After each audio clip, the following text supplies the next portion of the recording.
Good morning, everybody. Welcome back to Cilinix Crypto. Hope you're all doing great, and welcome to this new video right here on Ethereum.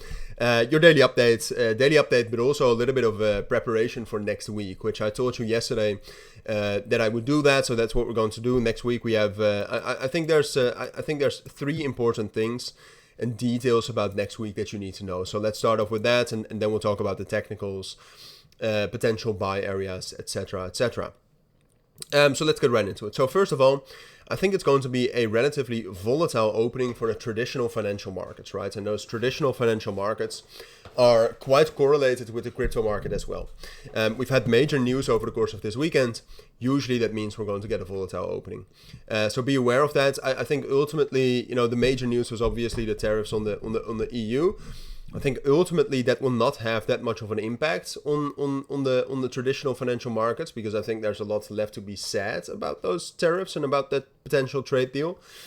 However, short-term volatility definitely possible. All right.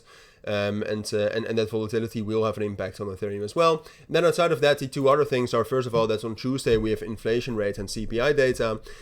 So before that, I don't necessarily expect sustained moves. I do think we're going to get some big moves for Ethereum, but not sustained, aka not sustainable breakouts, etc. That's not what I wanted to look at. And we have some Federal Reserve speeches throughout the week. So Tuesday, Wednesday, Thursday, Friday, basically every day except for Monday, although we might have some on Monday as well. No, we don't. All right, that's good. But I mean, those speeches always matter, right? Especially right now when there's a lot of emphasis and a lot of pressure on the U.S. monetary policy. That certain statements can actually matter, because these are speeches by Federal Reserve board members, and what they say does matter. So be aware of that. I will keep you updated on that as well.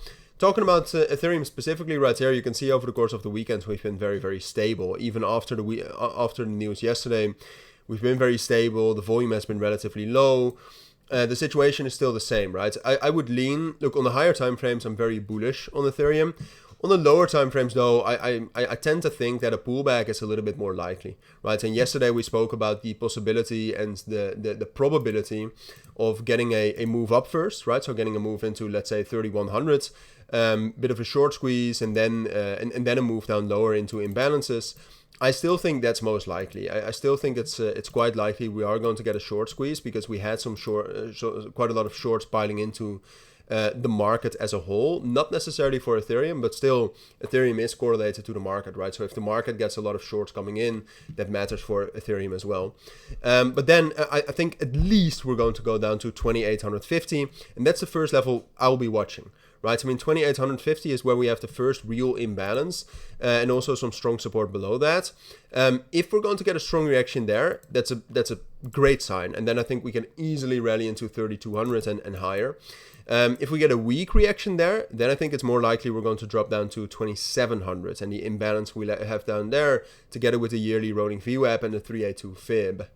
I said that very weird, but Fibonacci retracement level. So that is. Those are the two levels I'm watching. Personally, I will be buying 2700 naked if we get there, and will not be buying 2850 because of the potential volatility. Although I would say, given the strength that we have seen last week, and given the strength of 2800 as a support level, I would say it's a little bit more likely that we will, really getting into the price action specifically, that we will liquidate those or squeeze those shorts, not necessarily liquidate, but just force them out, then find support, get back into balance, and then from that balance rally up higher. I would say something like this specifically is most likely, but predicting specific price action like this, something that's almost impossible. So take it with a grain of salt, but hopefully it still helps. And those are my thoughts. I think that's what you need to know for now. So have a great rest of your Sunday. Hopefully I did not take up too much of your time, and bye.